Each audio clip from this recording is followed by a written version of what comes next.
Hello and welcome to IndieLoupe.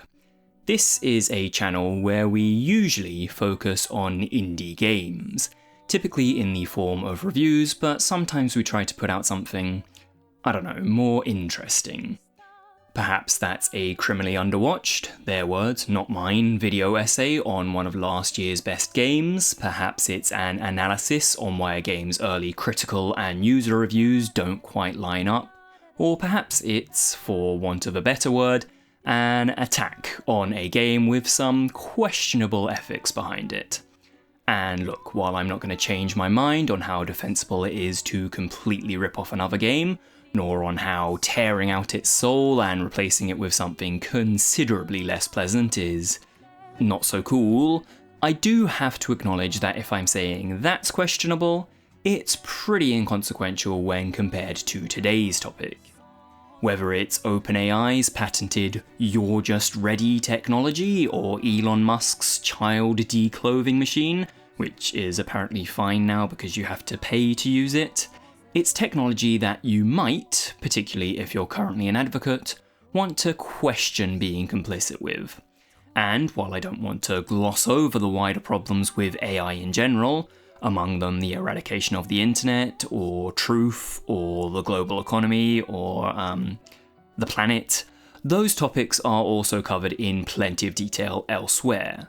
They might, perhaps, be a little more important than whether some solo dev in a garage is damaging their artistic integrity by using Midjourney to throw together their concept art, but they're also not what I want this video to be about.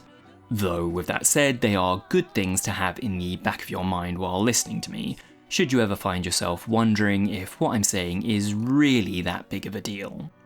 So, if you want to watch something on those topics, you can find links to some videos in the description, along with links to pretty much anything else I reference in this video.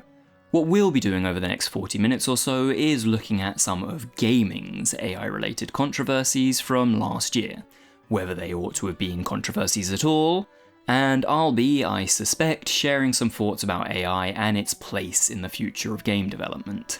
That will be with something of an indie lens, but we will have to stray from that path from time to time to talk about larger titles and studios. It is also a terrifyingly fast-moving topic. I've had to update that earlier line about Grok several times as the situation develops. So I'm sure between writing, editing, and uploading this video, there might well be some new twists in various stories that I mention. Looking at you, Larian. But, as of the start of 2026, this is where we are with AI in games.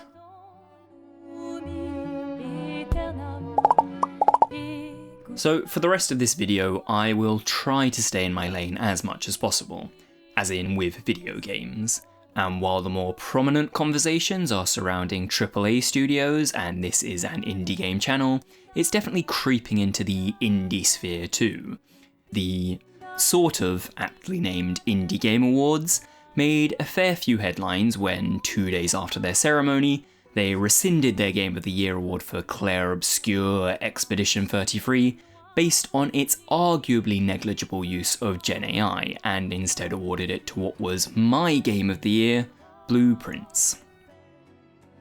On behalf of the entire team at Sandfall, I want to say a massive thank you to the Indie Game Awards jury for nominating and awarding us with both debut game and Game of the Year tonight. Following that came a wave of claims against that new winner, presumably from upset Expedition 33 fans and solely off the back of a borderline libelous article from The Escapist, eminent journalists that they certainly still are, stating that Blueprints 2 had used AI. Hell, that pretty much every game does these days. I obviously have some bias when it comes to Blueprints, but publishers Raw Fury were quick to refute that, and anyone who's played it for longer than 10 minutes would know why, even if they had wanted to, using AI pretty much wouldn't work in that game. It's asking you to look at everything in such minute detail that a bunch of random assets, spewed out by an LLM's interpretation of a prompt, would horribly interfere with the breadcrumb trails left throughout Mount Holly. That's completely ignoring the fact that the vast majority of Blueprints' assets were created long before AI content really became a thing, with its last few years of development being spent on adding that spiralling mystery which makes the game so impressive. There's a talk by art director David Pellino outlining that timeline, and if you are really keen to prove that point, you could probably find archived versions of the game's website from 2021, in which the game itself looks identical to the release build from 4 years later, along with a prospective release date in 2022, again before AI content really took off. You can do that for Blueprints. You're not going to be able to do it conclusively for almost any game going forward. Given Blueprints' lengthy development period, it's already a bit of an anomaly. According to some louder, obnoxious voices, that won't be a problem. 4 or 5 years from now, the accusation that someone used AI won't be damaging, and I'll be entirely embarrassed of this video because by then everyone will have embraced this wonderful technology. It won't stagnate entirely and crash the economy, they'll iron out the ever-present, confidently wrong misinformation, and we'll all be having a whale of a time using Sora and GPT-7 to generate our very own episodes of Mickey Mouse Clubhouse. Until then though, while I might disagree with the Indie Game Awards on what exactly ought to qualify as an indie, I have to stand shoulder to shoulder with them on their AI stance. That one drop of it in a game is one drop too many, and I will get onto why that is a little later. But there's also something I agree with AI's fanatics on, that it's not going away anytime soon. So I'll try my best to draw a line under all that and use a bit of their logic, fallacious as I believe it to be. That, for example, there's some pretty heinous stuff accessible on the internet, but I wouldn't, yet, advocate shutting it down in its entirety off the back of its worst possible use cases. That people who are against AI are the same sort of technophobic neo-Luddites who've fought against any other technological advancement, like, I don't know, cars for all the good they do the world, or computers, or CGI, or, indeed, the internet. I suppose, first of all, we do have to establish what we're talking about when we say AI. This is something that apparently does need to be addressed, because assuming that hastily retracted escapist article was written by a human rather than ChatGPT, there's clearly some confusion here. I guess that's understandable. What I would mean by the term AI in games has certainly changed dramatically over the last couple of years. There was a great piece from Game Maker's Toolkit only 2.5 years ago on the genius AI behind The Sims, with the AI there referring to the programmed behaviour of that game's characters. I think historically that's what we would have meant by the term, which has now unfortunately been co-opted.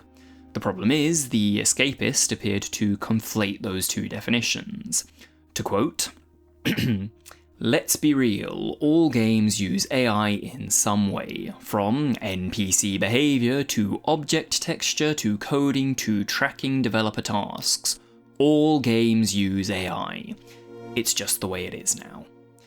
Those are some wildly different meanings, and combining them all under one umbrella term is at best misguided, and at worst a cynical attempt to muddy the waters in order to justify its use. Of course, it doesn't help when every tech company going is falling over themselves to describe everything as AI.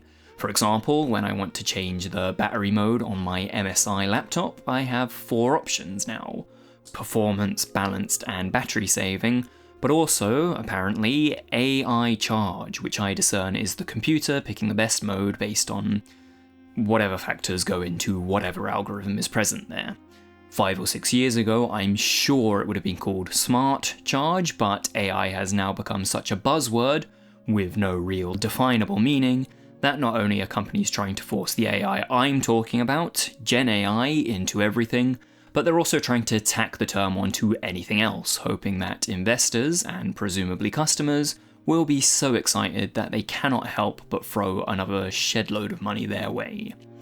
So, when I say AI here in this video, I'm talking specifically about generative AI, the type that you give a prompt to and which then creates text, images, audio, video, code, probably some other stuff, from an enormous amount of, often stolen data, by using some form of pattern recognition.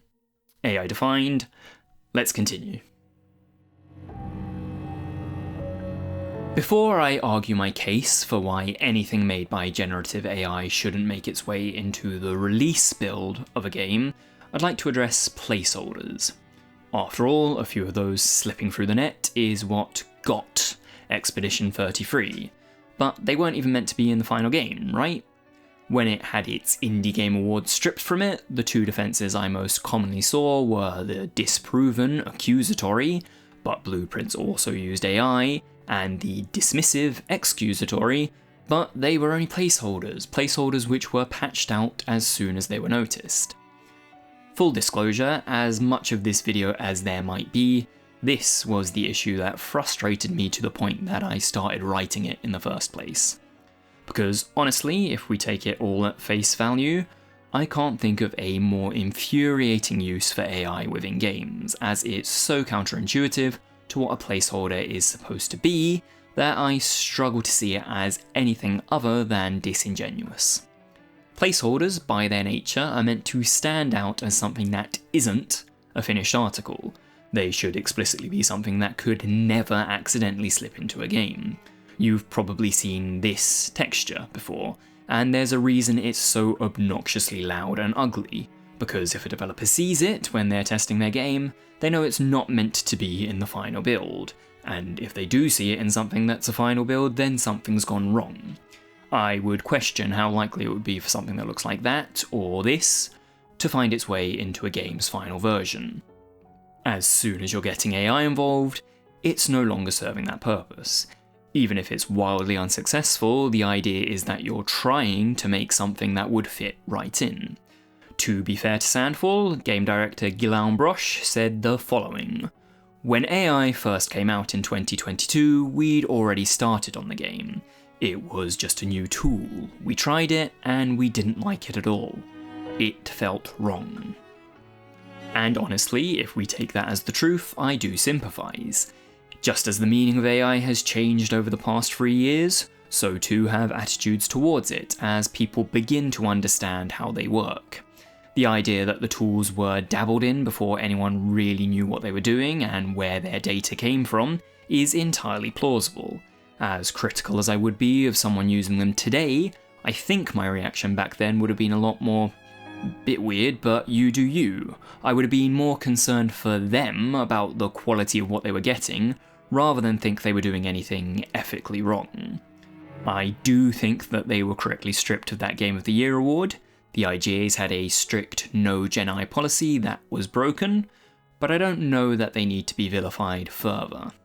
But it's not just placeholder images slipping into games, we've also got written placeholders.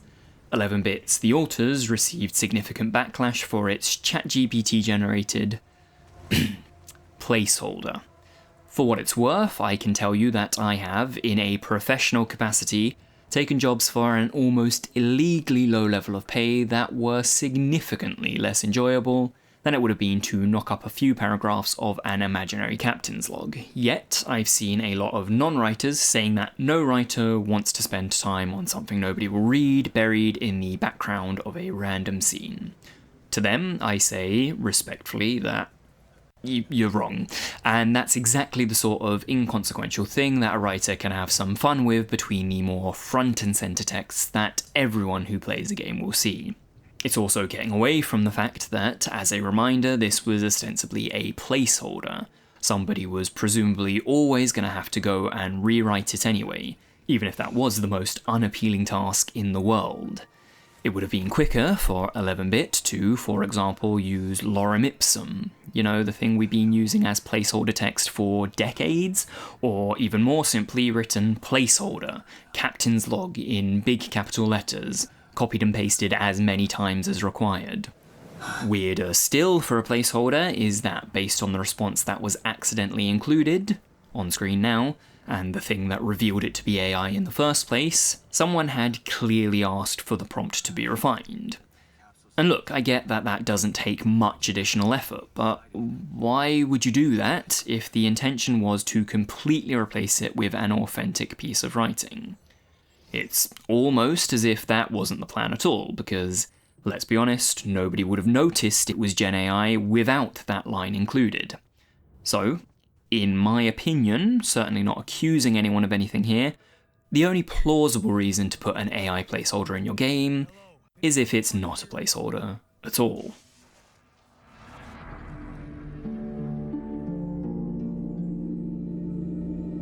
So, what's wrong with that? Evidently something, otherwise the studios wouldn't have felt the need to clarify that those minor assets, which were certainly the only things in either game that were created by Gen I, other than some errant translations, were definitely meant to be placeholders. And clearly, at least for some, that's where the problem is considered to lie.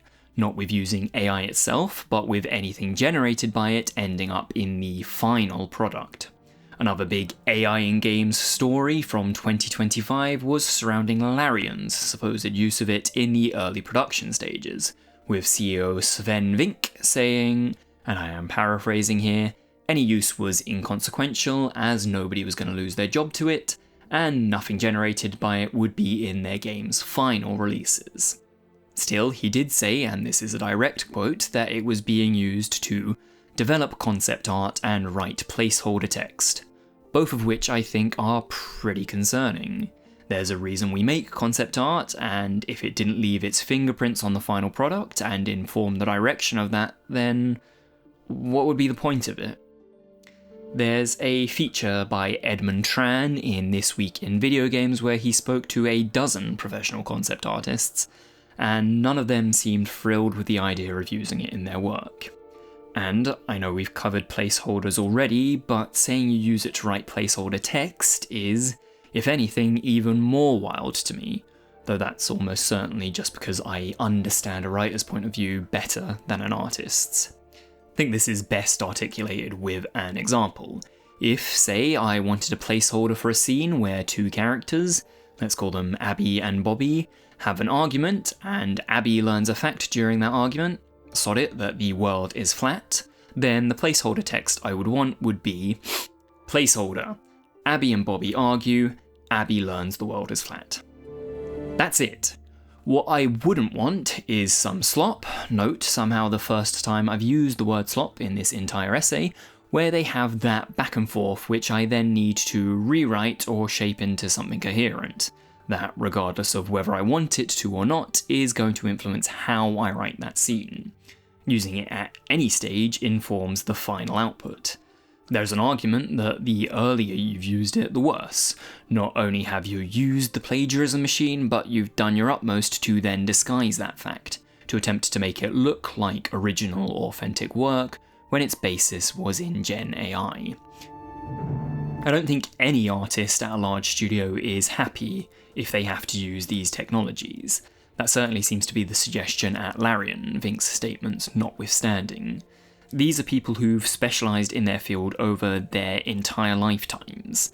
It's a vocation to become a professional writer or artist. You've been doing that, obsessing over it, since you were a kid. You're gonna respect your medium far too much to legitimately be cool with using these tools. But you might well have to put a brave face on to placate your non-artist director who just thinks they're oh so cool.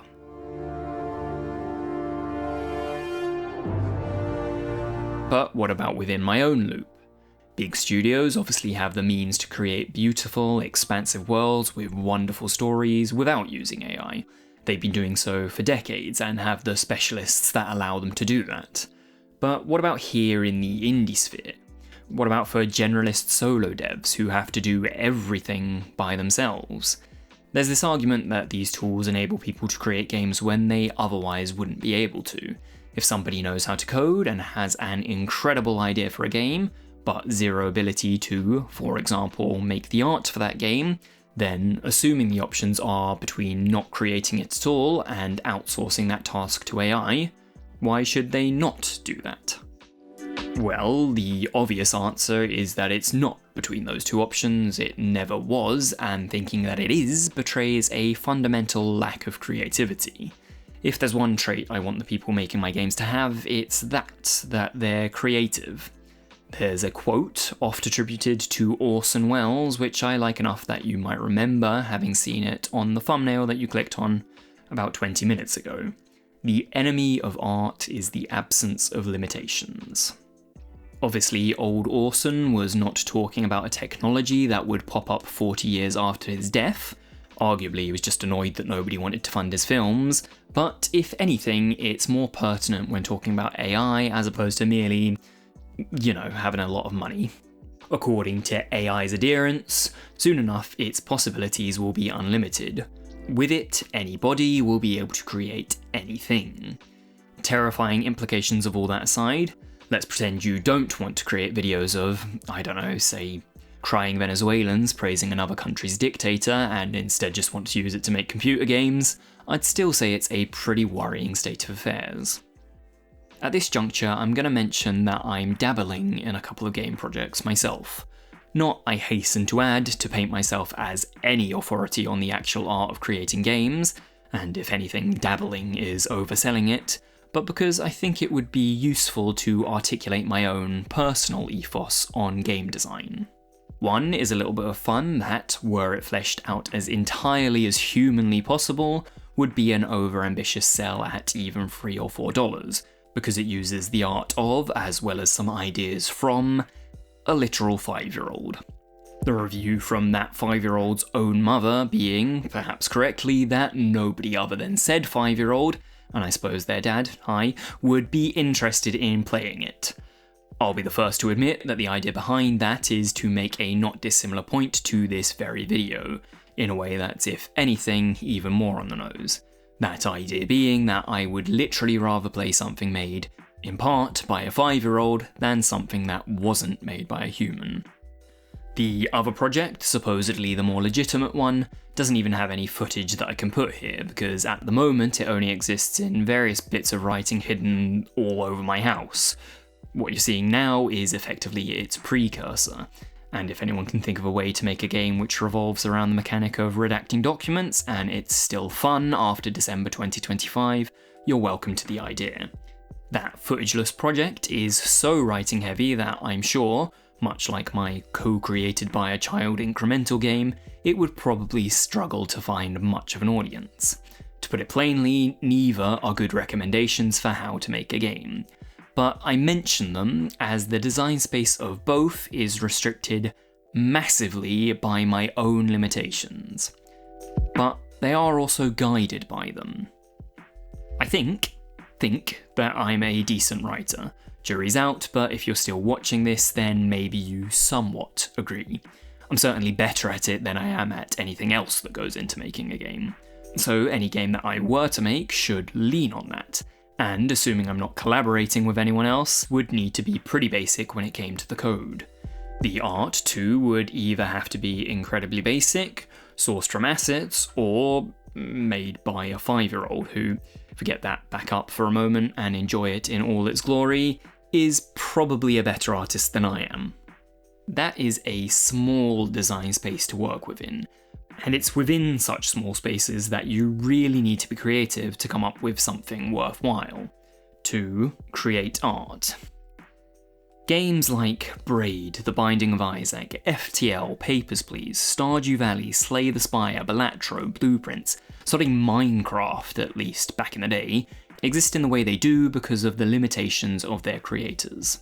I'm not saying that any of them had as severe limitations as I would, or that any of them would have used AI were it available to them at the time. But if we lived in the world that the tech bro conglomerate wants to exist, are confident will exist, their games would have been at significant risk of being buried by those that are fine with using AI. Even if you think AI content, by definition not art, looks wonderful, it's soulless. Vampire Survivors uses stock assets, but stock assets made with human thought. Toby Fox is, ask Juniper, a bad developer, and Undertale still managed to make a few sales, despite also looking like that. Hell, I think I've got a pretty clever idea for that text-heavy game of mine to zhuzh up its aesthetics somewhat. And none of those required AI, just varying amounts of human creativity. And it harms artists twofold. I touched on this when I was talking about Blueprints, but I'm reminded of a clip I saw of game critic Andreas Plays a few months ago, where he points out some of the photos while streaming 2017's What Remains of Edith Finch, and states, quite rightly, that had it come out today, people might well have accused its developers of using Gen AI to create them. There's this whole new tiring consideration where legitimate artists have to question their own work and whether it might come across as looking too AI. Not only do they have to compete with AI, but those who don't use it, those who will always refuse to do so, still have to play this ridiculous game where at any moment someone can write a Steam review or social media post or escapist article and potentially damage their reputation. And it is damaging because, to cycle back round to AI in general, the fact that it's not art is only one of many considerations. Not that being accused of effectively cheating at your job is a nice thing, but there are plenty of other good reasons why people would not want to be complicit with it. While we're here talking about writers and artists, I do want to give a quick shout out to the musicians and sound designers out there, with music being an area that is equally, if not more, under threat from the exact same problems, but often treated in the way I'm regretfully doing right now, as something of an afterthought. Sometimes I wonder if the success of a lot of my most watched videos from last year wasn't off the back of them starting with just excellent music from the likes of Friedemann, Trig and Gusset, and Priscilla Snow, but indie studios are lucky if they have someone on their team who can create their game's music. I'd wager it's the area where, of all the skills required, solo devs are least likely to have that string in their bow. There are obvious exceptions, the aforementioned Friedemann being one of them, but for plenty of the smallest budget games, it's the area which won't be bespoke, where developers have to source tracks and sound effects from elsewhere. Which is sort of where one of the messiest problems comes into play, because there are certainly people out there attempting to pass off AI-generated assets as human-made. I'm not just talking about sounds here, but everything. That will only increase as it becomes more prevalent and more difficult to verify what is and isn't made by AI, meaning having slop slip into games, even if their developers have the best of intentions, becomes a lot more likely. I'm sure there will already be cases out there of developers being found to have AI in their games and saying it was externally sourced and they were told it was human-made. And whether true or not, I expect to see a lot more of that in the coming years. It is true that AI allows you to do things that would otherwise be impossible. Recently released open-world ARPG Where Winds Meet includes, to quote, AI-driven NPC text and voice chat that responds to player input in real time, which effectively turns every random NPC into a glorified chatbot that you can have, and I use the term extremely sparingly, a conversation with. But why? Past the initial 5-minute gimmick, I just don't understand who that's for. How does it serve the game's story when they can't do anything to advance or affect that? Or, if you think story is unimportant, how does it serve the game at all? The idea there, I think, is to make otherwise insignificant NPCs more interesting. The main characters are still written for and voice acted, with less important ones also given AI voices to interesting effect, as seen in the following clip posted on Reddit. The hashtag N lineup for the Cruelty Squad hashtag E is up. Let me see where Miss Bywrong is. Voice actors too, evidently not impervious to being replaced by AI, but we won't go on the Ark Raiders tangent today. A significant step further in the wrong direction, though still in the domain of things we couldn't do otherwise, comes from games that include similar language model run NPCs, but which, rather than having them as some pointless sideshow, puts them front and centre where they're supposed to carry the whole story. One such example is the $20 experimental title Vaudeville, which purports, insultingly, to be a narrative-driven detective game, all while every word of its characters' dialogues are generated by AI. Detective Martini, this is complete nonsense. I will admit that writing and narrative are probably the areas I care most about. You won't have to watch or read too many of my reviews to find me picking at some bit of story or other, and that's probably why I find the idea that it could ever be AI generated to be such an affront, such an insult to the thought and craft that goes into making a good story. And I acknowledge that's my personal bias. Perhaps you, the listener, don't think it's all that bad, but maybe if you think about whatever your area of expertise is, you'd be horrified at the idea of an AI doing it. But for writing, if I can't be bothered to write something myself, why on earth should I expect anybody to read or listen to it? If it's important enough that it needs to be included, then it's important enough that it should be created by a human. I am reluctant to mention the last game in this segment, but finally you've got the complete opposite of a game doing something with AI that would otherwise be impossible, in Codex Mortis, a game which is in many ways the antithesis of my collaboration with a 5-year-old, and I promise that's the final time I mention one of my own daft projects. Because here, everything is made with AI, purely for the sake of being made with AI.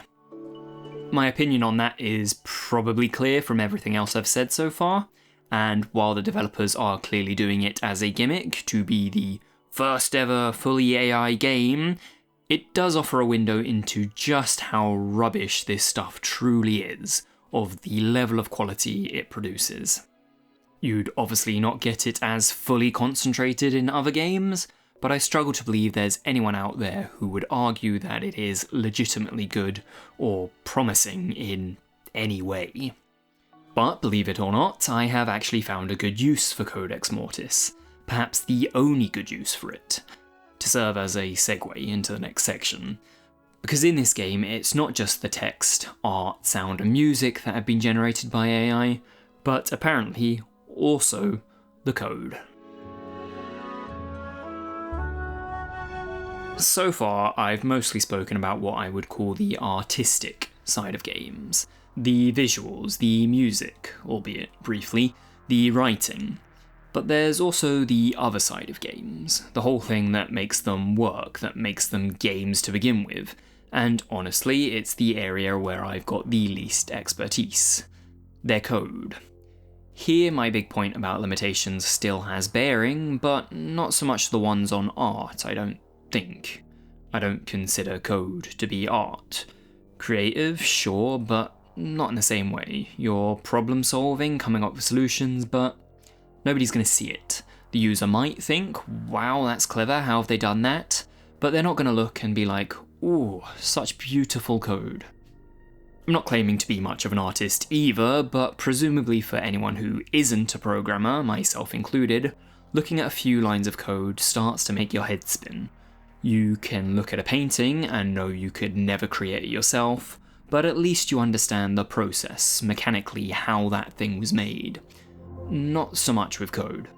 And yeah, okay, as evidenced earlier, I do have a tiny bit of experience in a couple of game making programs. I can sort of get Game Maker to do what I want with a lot of effort and a lot of help, but I have to do it in such an inelegant way that it would make even pirate software embarrassed. Super topical references aside, my point is that my knowledge is so rudimentary that I'm not in a place where I can really comment. My understanding is that right now, at the start of 2026, they're not great at things past the relatively basic code that you might be able to easily find elsewhere. But I also sort of have to work under the assumption that, contrary to my own beliefs, they will get significantly better over time, that people will one day be able to vibe code without needing to understand any of the lines that their LLM of choice spews out for them. And if I'm saying it's not art, then here at least, I have to defer to the more general problems with AI, which, as a reminder, are significant and this essay has not touched on at all. And one of those, a pretty significant one, is the prospect of making everyone unemployed. There's a lengthy side tangent I could go on here, but I promised to try and stick to games, so really quickly. There's this utopian ideal where unemployment is no longer a dirty word, where complete unemployment is actually what we strive for because anything that's considered a job is already being handled for humanity by automation and some incomprehensibly sophisticated AI. And, primarily to keep this short, because I said I wasn't going to go on this tangent in any depth, that utopia is entirely incompatible with late-stage capitalism. Taking away people's jobs when there is no viable alternative for their continued survival is not a good thing. It would be an unmitigated disaster when the handful of people who might have the power or resources to do anything about that are more interested in defending murderers and threatening to invade Denmark, or too busy joking about how their tech is being used to relentlessly harass women and generate indecent images of children. I think that will be the last of the non-game tangents, and perhaps those made you uncomfortable. After all, you clicked on a video about AI in games, and I told you I'd stick to just the games, yet here I am talking about capitalism and politics again. The problem is, it's all intrinsically linked, and whether you want to or not, you can't separate AI into the bits that you're cool with and the bits that you aren't. You can't separate it from the people who are pushing it the hardest, from the people who, regardless of if it all crashes and burns, profit from it at the expense of everyone else. But, back to games. Let's wrap this up. Honestly, that Wells quote might be better served if it were updated, ever so slightly. Far be it for me to say, but I don't think I'm being over-dramatic if I change it to the death of art is the absence of limitations. Not because of the people who care about making art, but because of those who don't.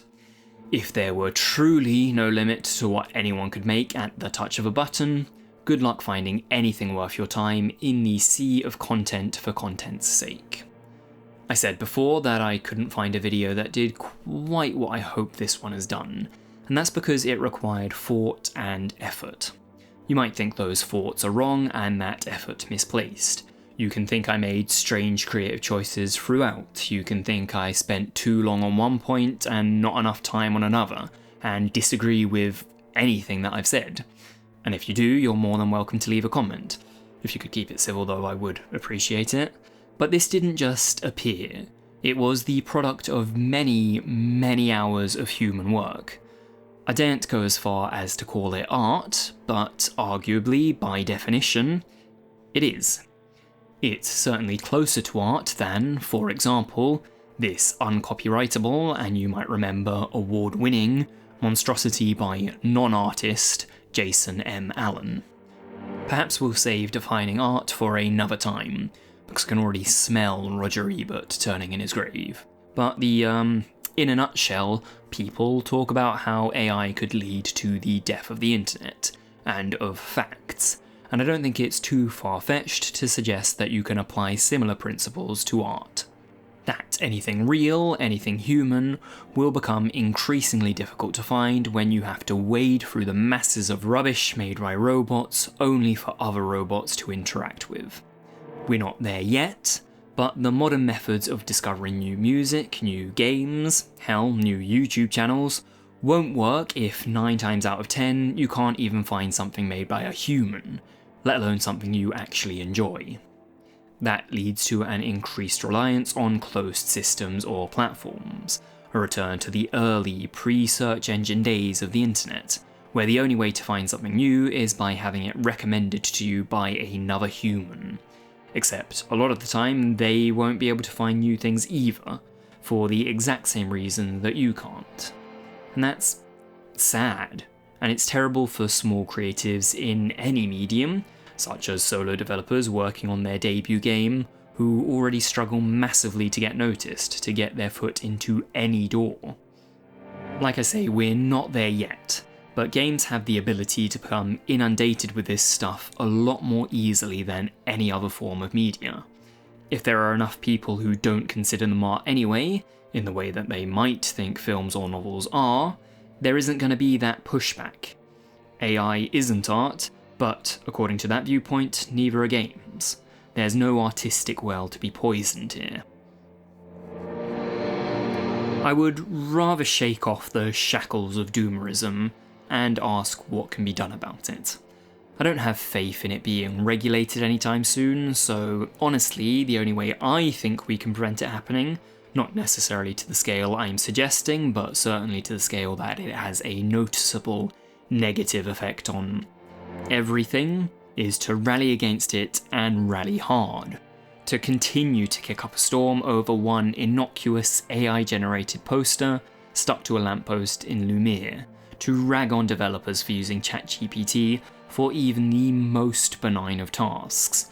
To let them know that it isn't worth their while, that they're better off leaving it to a human. If you're passionate about games, you owe it to yourself to do that.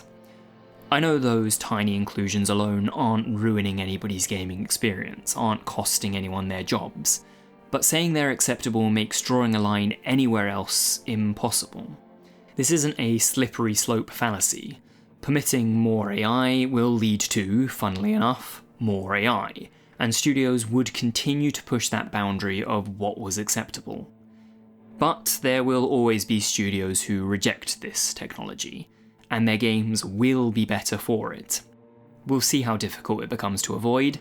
Maybe people will resign themselves to it and accept it in their games, but here in my loop, in the indie sphere, I'm confident that there will always be games that aren't using it. More games than I could ever hope to play.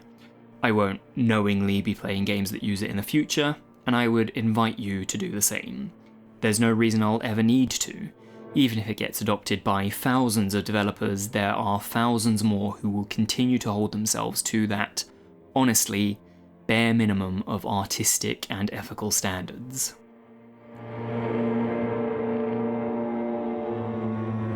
We'll be back to the reviews next week. I've got a very me-coded game lined up, which I'm very excited to talk about. So now that we've got what I'm sure is all the doom and gloom for 2026 out of the way, remember to subscribe if you've not already, and I will see you back here for that. Thank you very much for watching. Let me know if you want more like this in the future, and if you would, a like and a comment goes a long way to making that happen. I need to lie down.